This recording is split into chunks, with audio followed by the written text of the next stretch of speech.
Welcome back to Ladies Can We Talk?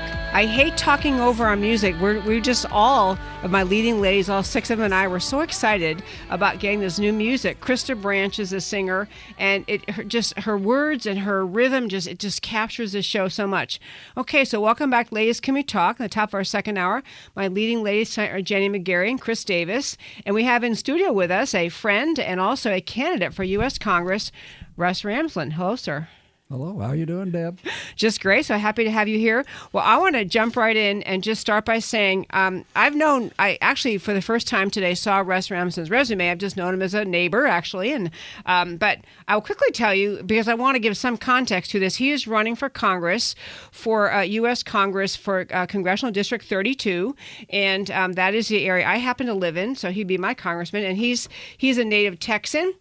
He got his Bachelor's of Arts in Political Science. That was my major at Duke, and an MBA from Harvard University. So he's a well-educated businessman. He's also engaged in successful business ventures around the world, including working in oil and gas. He's just had a very well-rounded life experience. Worked on Capitol Hill, which is always just gives you a little dose of Washington, whether you like it or not. Worked on Capitol Hill for Representative George, is it Mahon? Mahon, who is chairman of the House Appropriations Committee. And so here in Dallas, he is the one of the founders of the Park Cities Preston Hollow Leadership Forum, which I've attended often. And honestly, we just have serious discussions about politics, which all my listeners might guess is something I really enjoy. So, Russ, I want to just let you take it away. Kind of tell me first to start with, why are you running for Congress? You're at a point you could be just doing about anything you felt like doing. So why are you doing this? I can't decide if I just fell in with bad company or all the friends who encourage me to do this want me out of town more often. It always confuses me. Yeah. Actually, I guess the real answer is sort of three parts. One is my wife, Kathy, and my daughters, in whom I take great joy. They're really my inspiration to get involved and do this. It's public office is not something that I have actively ever sought or particularly wanted, but the country's in a lot of trouble. And so there's some personal reasons why I'm interested. I'm also interested for some historical reasons. Scott Ott was talking about the Romans.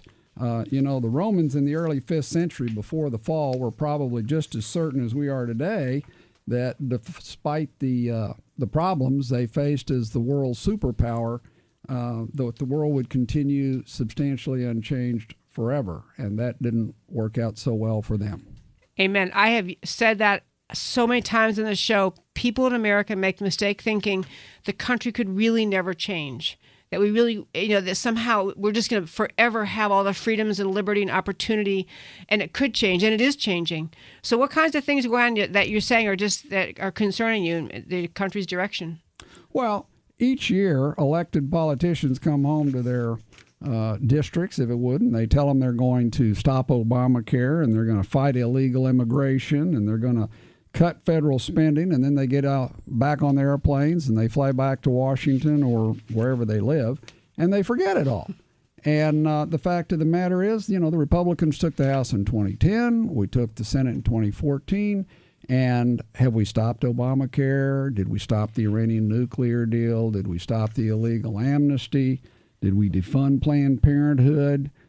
Did we stop No Child Left Behind and Common Core? No. If this is victory, what would defeat feel like? Really? But why do you think that is? Why do these people say they're going to do these things, or why don't they? Well, their priorities are not our priorities. The fact of the matter is that there's a lot of the Republican leadership that unfortunately really likes big government. They just object to the label that's running it.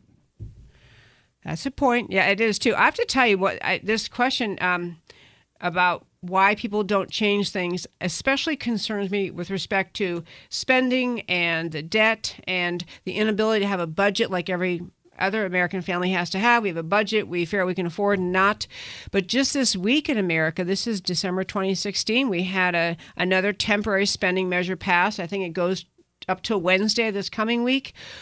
But I don't see a way, I don't see how to change that. The sides are so polarized, and I want it to be in a more orderly way, but it seems like you'd have to have a massive takeover of Congress by conservatives to force fiscal responsibility. I mean, how's it ever going to change? Well, the fact of the matter is it's it's being orchestrated right now, really through the Rules Committee, so that these events happen this way.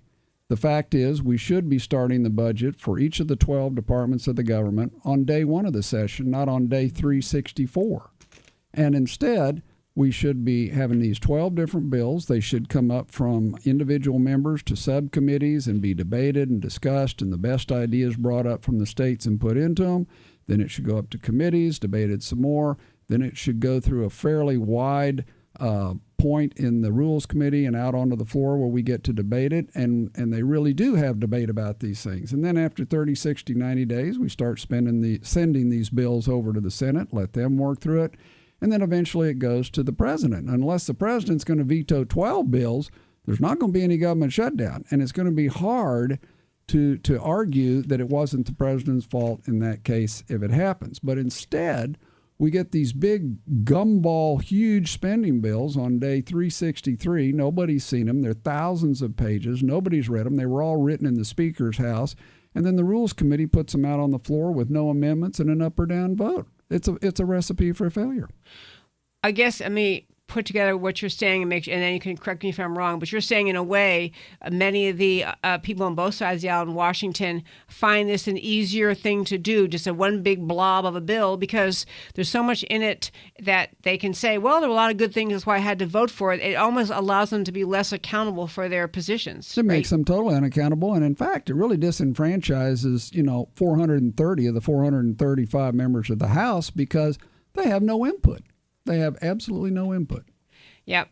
Yeah. This is this spending stuff bothers me so much because I think that Congress, both sides of the aisle, again, they get away with it because most people think, I'm not a good finance person. I don't understand. The numbers are big. No matter how much people complain about the debt and the deficit and the rising cost entitlement programs, nothing ever changes. I wake up in the morning, my house is still here. I get in the car, I drive to work, I come home, pick up my kids at school. They just think that at some point the concern about the budgets is irrelevant or just must not really have any consequence, thinking we couldn't possibly ever get to a point where we'll actually really have a serious problem. Well, I have to tell you a very funny story. My daughter, when she was 11, decided to figure out how much it was going to take for her to pay off her part of the national debt. The national debt is about $18 trillion. That's about $155,000 for every single taxpayer. So she put it in the coin of the realm currency, which was babysitting. And she sat down and figured out that babysitting at $5 an hour, she was going to have to work 24 hours a day, no food, no sleep, no time for her iPod or anything else.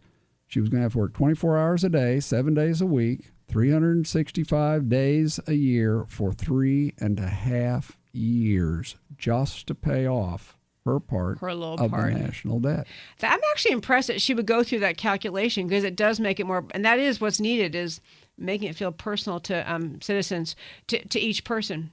Yeah. There are a bunch of subjects that we talk about in the show, every issue facing America, and I always try not to do them from just a political perspective of, it's not Republican versus Democrat, or conservative versus liberal. It's really just, what is America all about? Why is it so great? And how do we perpetuate that and put labels aside? What's going to happen if we keep doing things the way we're doing them? And so I think that is one that is just a huge one. I'm also really curious about your what America is going to do about the refugee situation. Jenny's signaling me. I'm sorry. I'm signaling, and I'm not being very clear. Chris was trying to wave you down, but we have all this equipment between us and you. So. I know we can't see each other. My leading ladies are here, Jenny and Chris. Yes, I can't even see Chris. I know, Debbie. That was a great question, but I wanted to ask Russ where he stands on term limits, because I think that's one of the things we are going to have in order to change things with the people who currently serve us and never think they need to leave. Well, I think you're absolutely right about that. And I would love to do term limits because, one, I don't intend to be up there long enough to even get to a term limit bill. But, the limits that would be in a term limit bill, because this is really not my life aspiration. So I'd be more than happy to leave at term limits fight. We hear that every time from the people who are running. How long has the person you're running against been in office? Well, Pete Sessions. Pete's been in office for 20 years this next election. And when he came there, the national debt, back to Deb's point, was $3.7 trillion. Today, it's almost 19. And he's voted for most of that. Is that really a conservative? I don't think so. You know, I'm glad that, Chris, you mentioned about term limits. I did mean to mention, this is, we are going to have in the show there are, I think, 4 or 5 challengers to the incumbent who holds that seat, CD 32, Pete Sessions. Mm-hmm. I have Russ on tonight. There's another gentleman I've told him, I invited him on the show, named Paul Brown. I think this whole feeling of primaries, of actually forcing discussion of issues, is really, really important. And, even though Pete Sessions and others in Congress would say, well, I didn't create the debt all by myself. I mean, the truth is, as people have sat there for years and decades, they've just lost the ability to try to control anything. They just become part of the system. It rolls along. And so, but there is, at some point, you presided over this. You were part of it. No doubt about it. Thomas Jefferson wanted term limits, and the rest of the folks at the time go, are you kidding? It's an awful, terrible carriage ride for 2 or 3 days through mud and rain, and the inns here are terrible. And who would want it? Yeah, nobody's going to want this job. Tom, stand down. It'll be okay, buddy. Cool your jets. And the fact of the matter is, he was right. And we need term limits because these people go up there and they get so totally, completely out of touch with us that they have no idea anymore what the real world looks like out here. And America is just fine. America is great out here. It's Washington that's broken. We're the winners. They're the losers. And, it's kind of like Friday night football. If you're the coach and you lose enough, you need to get out of that game. Yeah. We're going to have a segment coming up in January involving this idea of a constitutional convention, because my sense on term limits is, you're not ever going to get legislation out of Congress limiting themselves. It's like voting yourself out of a job. They're just not going to do it. So I would love to see. I'm wading into water I know some of my listeners don't agree with me on, but I don't see any other way other than actual constitutional amendment to get term limits. I don't think it happened. I mean, we're about out of time, but do you have a different thought about that? Well, I think we've got to start the dialogue on Capitol Hill. Until we start talking about it, it's not going to happen. And so we've got to, and I'd be happy to start that dialogue on Capitol Hill. I think that'd be great. And then I think we're going to have to grandfather the people that are there. They're not going to slit their own throats, but they might be willing to slit the throat of the guy who's following them. So, I guarantee you they would. Yeah, I think so too. So I think that's exactly what we're going to have to do. Stand in line. Okay, we are talking with Russ Ramsland. He is a candidate for CD 32, the U.S. Congress from Congressional District 32. Russ, can you tell our listeners where to go to your website or learn about your campaign? You bet. Please go to Ramsland for Congress, www.ramslandforcongress.com, and it'll tell you all about me, the issues, what we're thinking about them, and what we'd like to do. And this primary election is coming right up in March. Is it March? Is it first? It's March 1, so it is almost upon us. Yeah, you know what, folks, that I got really alarmed the other day realizing how close the Iowa caucus is. That's February 1st. It's this whole election season, people have been complaining, gee, we start earlier and earlier. After the holidays, which are basically here, they're going to be right around the corner. So I urge you, if you are serious about, concerned about America's future and direction, to go to Russ Ramsland's website, to look at, you can Google and find out who else is running and be part of the solution if you think there needs to be a change. We've had Pete Sessions on the show also. He is my congressman. We've had him on, I think, twice. And, it's good to know who's running, and do your part as a citizen. Get out and vote in the primary. So we're going to go off to our break here, and then the leading lady is going to join me after this, and we're going to talk about San Bernardino and Donald Trump and a whole lot what he had to say, and our immigration policy and how we keep feeling safe, or we get back to feeling safe. So please stay tuned for another 45 minutes of Ladies Can We Talk. Come back after the break. This is Debbie Georgatos and Ladies Can We Talk.